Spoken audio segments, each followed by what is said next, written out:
If you're lecturing me, you must be rather competent at your job, right? I want to watch you speak with this old man on the phone. He's French, by the way. I had recently been rehired as a part-time employee after retiring. Taking directions from someone like me appears to make him unhappy.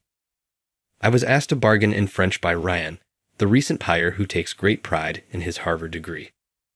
Go ahead and speak with him, old man. I thought you were being arrogant, didn't you? What's wrong? I will speak. Oh. I got a slight shove on the shoulder from Ryan. I was getting really irritated. Is that correct? I inhaled deeply before picking up the phone. Ryan's face went white when he saw what I did. William is my name. After years of arduous labor, I recently retired this year at the age of 65. During my retirement farewell tour, I was requested to stay with the company on several occasions. I was pleased that my efforts had been acknowledged. I therefore made the decision to rejoin a sizable, reputable trading organization where I had ties after talking it over with my wife. I was anxious to demonstrate that I still had what it took since I never imagined that I would be able to find another work at 65. But my wife and I had also organized a trip overseas. You know, you don't need to exert yourself too much. You truly enjoy what you do, don't you? What are you discussing? Of course, I value you more than my job. However, if you wanted to, are you certain you could still work a full-time job? No, everything is all right. I've already put forth enough effort. Let the younger generation take the initiative. My wife was aware of my enthusiasm for my work and how much I genuinely enjoyed it. But I wanted to take advantage of the opportunity to travel with you. Since our honeymoon, this would be our first time traveling alone. In order to have a flexible schedule, I asked to be employed as a part-time employee during my interview. William, we would be overjoyed to have you, they added. The business was more than willing to comply with my request. I was lucky enough to begin working part-time at this new company because they promised to modify my schedule as needed.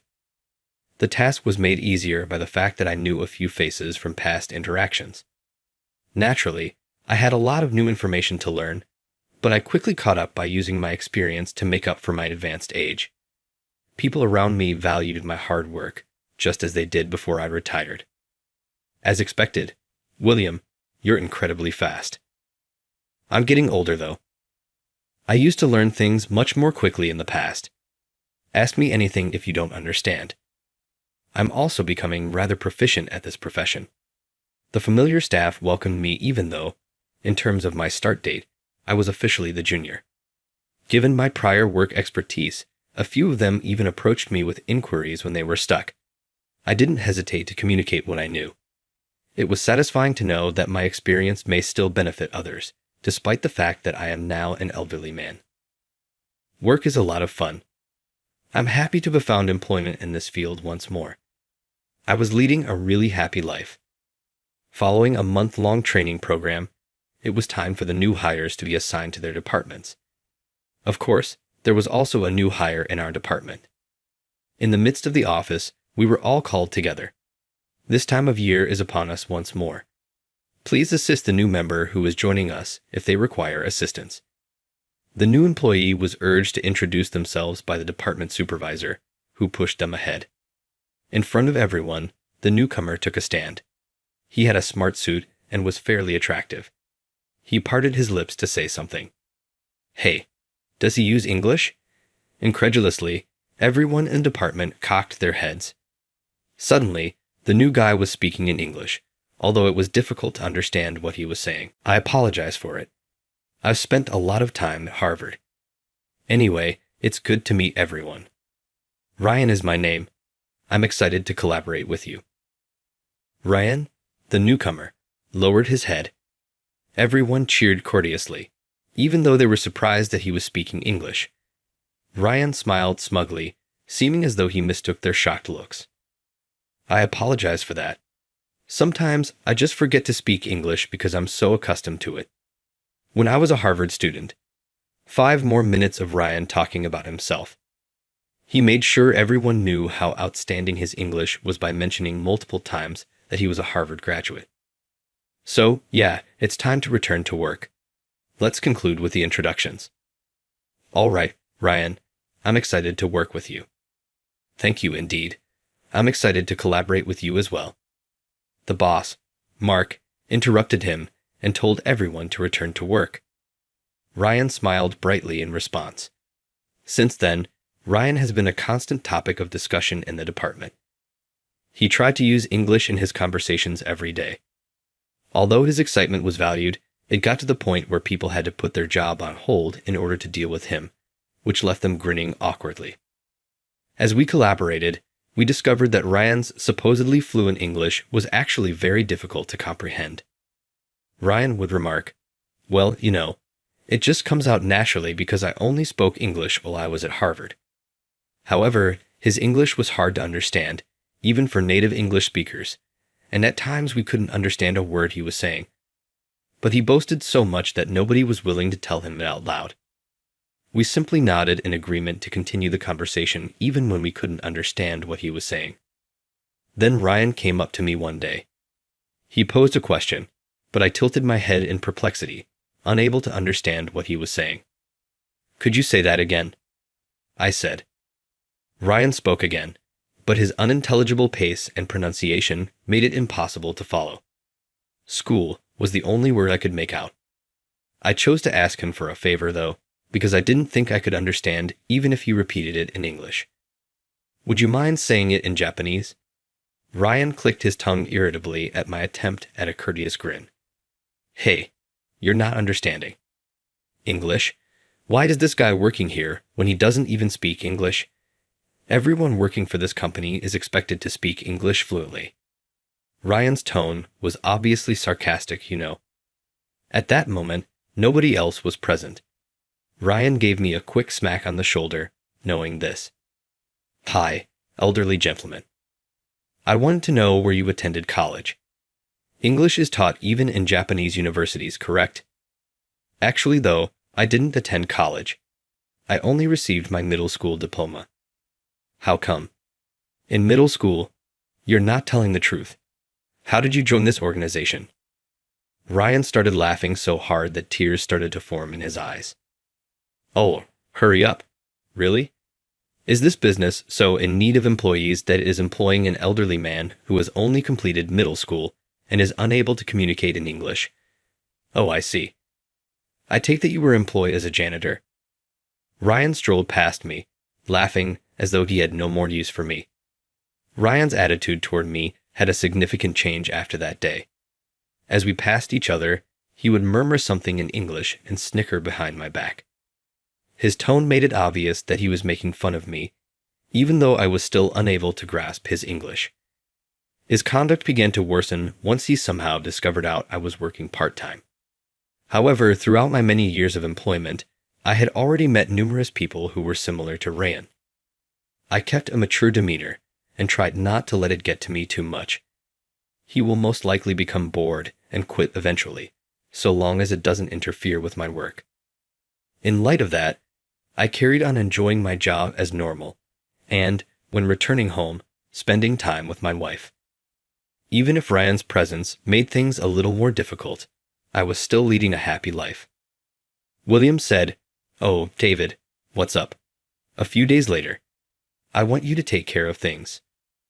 Will you look at this for me?" I was given some paperwork by the department manager, David.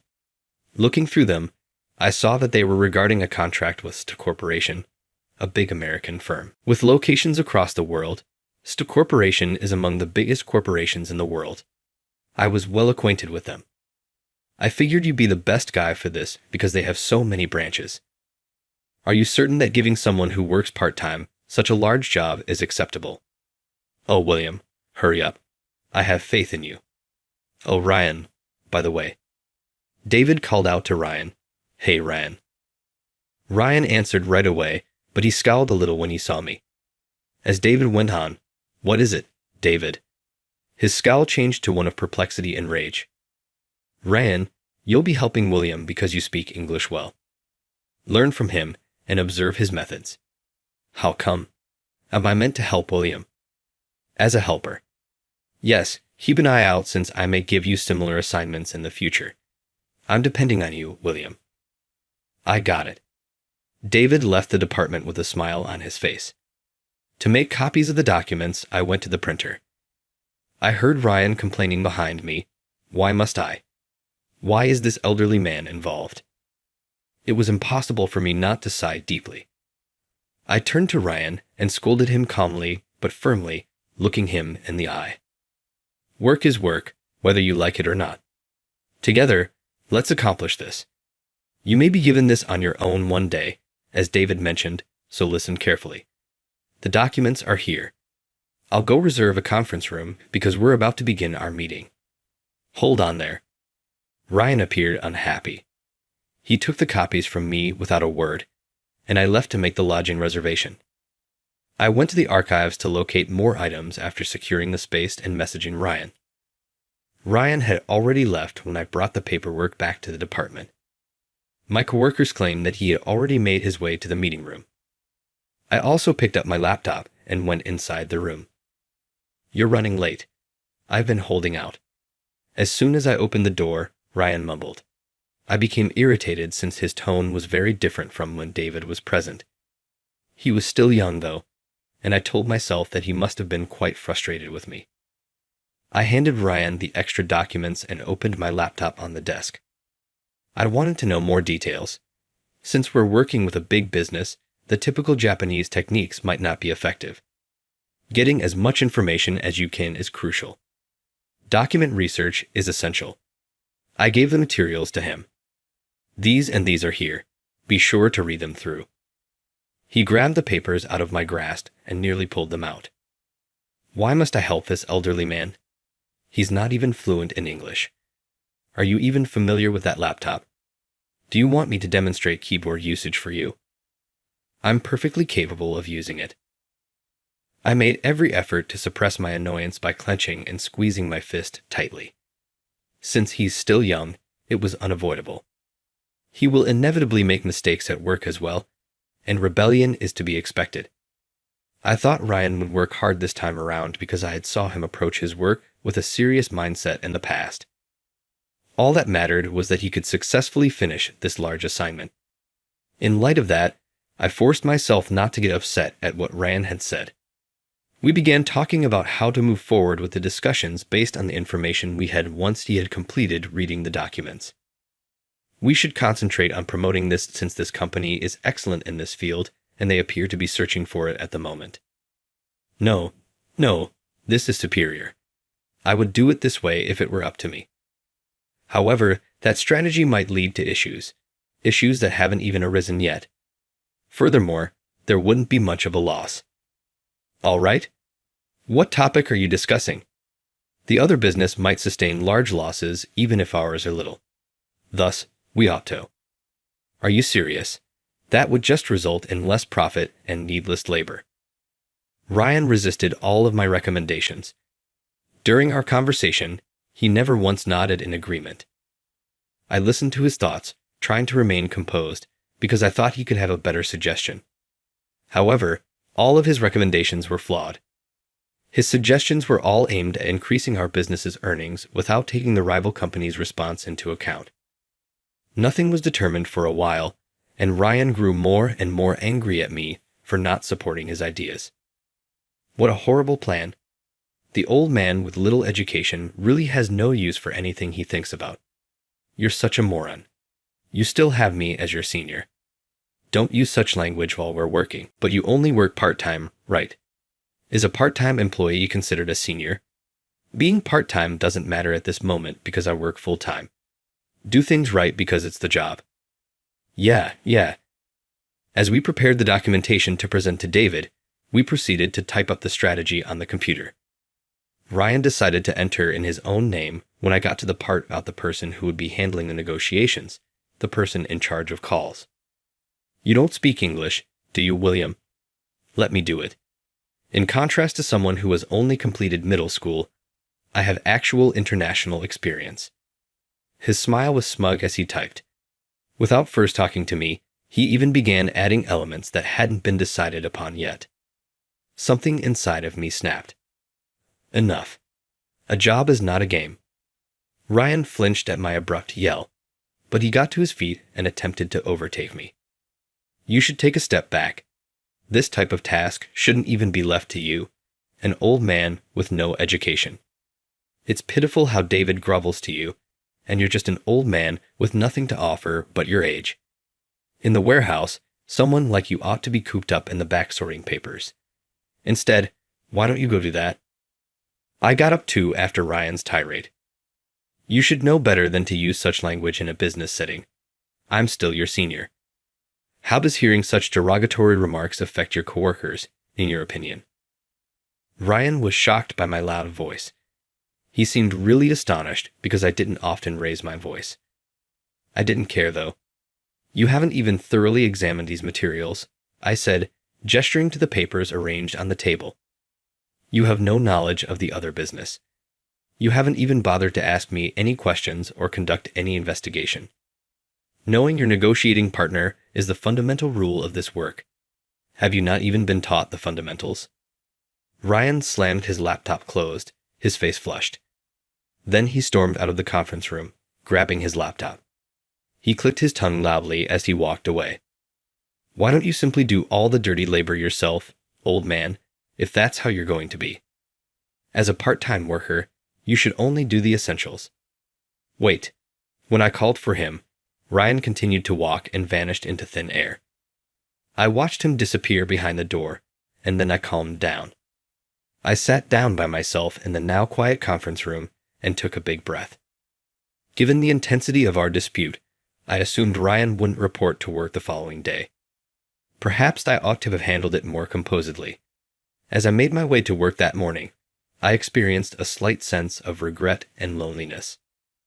But as soon as I got there, Ryan walked right over to me with a somewhat arrogant expression.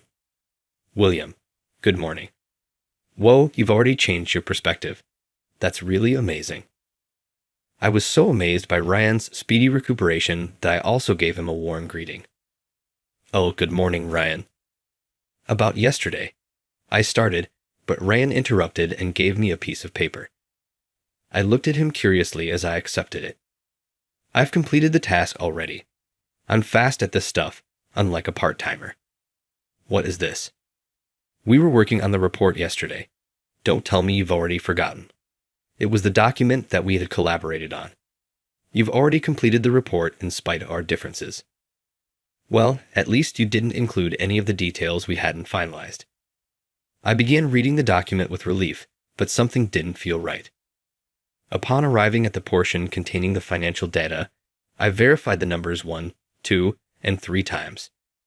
As I frantically reviewed the numbers, Ryan erupted in laughter and clutched his stomach. Are you criticizing the document because it was created by a novice? A Harvard graduate like me would never make a mistake. In addition, I've already forwarded it. You sent it to the client. Obviously. Remember that I work quickly. I was taken aback by what Ryan said. After yesterday, I was determined not to raise my voice, but I couldn't resist shouting. Hey, this sum is incorrect. This might cost our business $1 million if it succeeds. What? My voice reverberated throughout the department, and then, as if to heighten the tension, a phone rang. When the internal line buzzed, I responded right away. This is William from the Department of Foreign Sales. Hi there. Is Ryan present? The French chapter of Sta Corporation has called for him. It was Ryan's call. He grabbed the phone out of my grasp and requested to connect. I watched Ryan nervously as the connection to the French branch was connected and I was unable to hear the other person's voice. Ryan started talking on the phone in English. His statements seemed to be repeated repeatedly, but then he abruptly shifted to hesitating in French. It appeared that his English was not understood by the other side. A loud voice on the other end of the line was heard while I watched in increasing alarm, and then the phone was abruptly cut off. Slowly lowering the receiver, Ryan stood stunned. I gave his shoulder a light tap. What did they say? Ryan's expression contorted in rage as soon as I asked, and he smacked my hand away. Avoid playing tricks on me. Old man, you're to blame. This wouldn't have occurred if you had simply completed everything and submitted the paperwork yesterday. I took a deep breath instinctively as he spoke, but this time I was able to maintain my composure. Avoid blaming others. This was the result of your careless behavior. Tell me what they said, please. Stop talking. I'm still getting used to it. You didn't understand, did you? Stop talking. Despite my limited knowledge of French, I was able to understand the words. I tried to stabilize Ryan by putting a soothing touch on his shoulder. Slow down. Make sure to take notes the next time you speak with them on the phone, and let me explain anything you don't understand. Acknowledging your ignorance is a crucial aspect of becoming a professional. Then you do it, old man. Ryan interrupted me because he was so frustrated. You ignorant fool, you dare not boss me around. Just perform your work and stop wasting time with your useless advice. He chuckled at me and gestured toward the phone. It was a scornful, mocking chuckle. Go ahead, give it a shot. You believe you're really intelligent, don't you? Mr. Middle School Education, let's see what you can do. The individual on the other end speaks French, by the way. Like a razor, Ryan's comments became more and more piercing, but there was no time for this. We had to get to work. We were running out of time, so I took a quick look at the clock. I grudgingly hit the button to dial the number again. On our end, the phone rang. This is Street Corporation's French branch. Hi, this is Japan's inspirational operator. Please let me talk to your representative. Yes, of course. Just a minute. I turned to look at Ryan. He was staring at me with wide eyes and a slightly open lips. The fact that I could speak French obviously surprised him.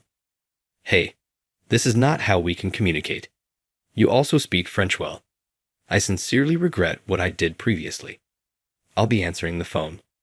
My name is William. Oh, at last. Someone who comprehends me. Fantastic. I had an urgent matter to discuss, so I contacted. It has to do with the papers you sent this morning. I offered my heartfelt apologies and explained the mistakes in the paperwork. I promised to quickly prepare new, updated documents and deliver them again. Luckily, we were able to avoid any major repercussions because the financial statistics had not yet been finalized and it was still in the review stage. I was relieved, so I thanked the agent and hung up. Woo, we were fortunate to catch it in time. I looked straight at Ryan. You know, they said they couldn't understand a word of your French. So, what if you can speak French? Ryan was ready to respond when the internal phone rang once again. Startled, Ryan leaped. Beep. I apologize, but there are a lot of calls coming in. In addition to the Italian and Spanish branches, there is one from Street Corporation's Chinese branch. Ryan's face went white. I looked at him and realized right once that Ryan probably only spoke English. I hurriedly grabbed the phone and requested that the operator connect me to each branch one at a time. Hello, this is William speaking. I started using Chinese to communicate with the individual on the other end. No time to see how Ryan would respond. I answered calls in a variety of languages, including Spanish, Italian, and Chinese. It had been a long time by the time I was done. I was relieved that the last call was over and took a deep breath. I took a seat and quickly copied my call notes into my notepad. Before I forgot, I had to let the appropriate departments know the specifics. Could you please recalculate the numbers on the docs you created, Ryan? Let's promptly fix them and send them to the branches again. Yes. When I saw Ryan's feeble reaction, I turned to face him. His expression was lifeless, displaying the remorse and annoyance of making a mistake while typing on his computer. Without looking at me, Ryan posed a question to me. How many languages can you speak? About 10. I wrote back. There were people from those regions in my previous job, so once I explained the situation, they understood immediately, and the calls went smoothly. It appears that we can resolve any issue. We truly escaped a bullet. But if it's in English, I cooled. In an attempt to defend himself, Ryan stumbled. In the hopes that it would finally reach him, I couldn't resist sharing what I had heard. You're a really arrogant guy, according to Michael from the American branch. You work quickly, but you make a lot of mistakes, he said. Additionally, he asserted that proficiency in English does not equate to excellence. What? Additionally, it's really difficult to understand your English. I found it difficult to follow, and Michael admitted that he had trouble understanding you at points.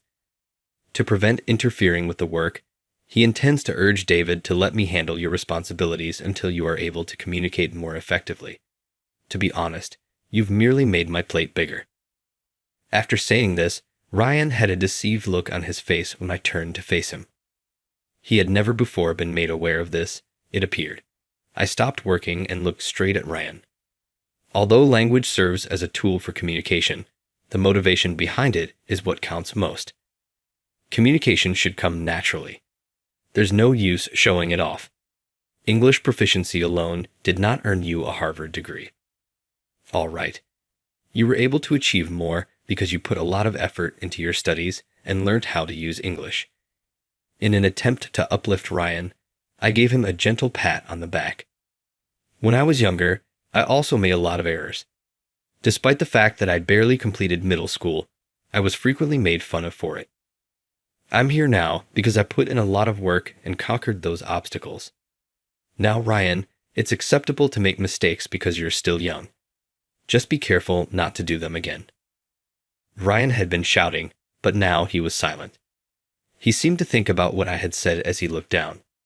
He finally gave a silent nod of agreement. I returned to my work satisfied. Okay, let's resume our job. Don't worry, we've made it this far. Let's continue and get the job done, shall we? Ryan answered quietly. After that, there were no more disagreements between us, and the work proceeded without incident. It was finally the conclusion of the workday. The sky outside the window was completely dark.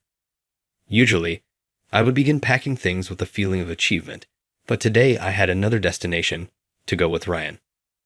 We knocked on the door in front of us, both of us feeling anxious. The door was marked with the words President's Office. Knock, knock. Enter. It's William and Ryan. Ah, enter. We apologize. We opened the President's office door together. Our president, Mr. Anderson, was inside, his face grim with rage. Today's error was the topic of this meeting. Although it had been a tight call, we had barely avoided suffering a significant loss. I told Mr. Anderson what was going on right away. What were you thinking, Ryan? Mr. Anderson reprimanded Ryan while he was still upright. If he had previously appeared pale, he was now almost ghostly white. He looked like a walking corpse, his face devoid of any color. It's likely that he was mentally projecting the worst scenario. He tightened his fists, bowed his head desperately, and fought back tears. I also bowed deeply to Mr. Anderson as I stood next to him. The president stopped reprimanding. I'm really sorry, Mr. Anderson. Ryan made a hasty decision, but I too have some responsibility.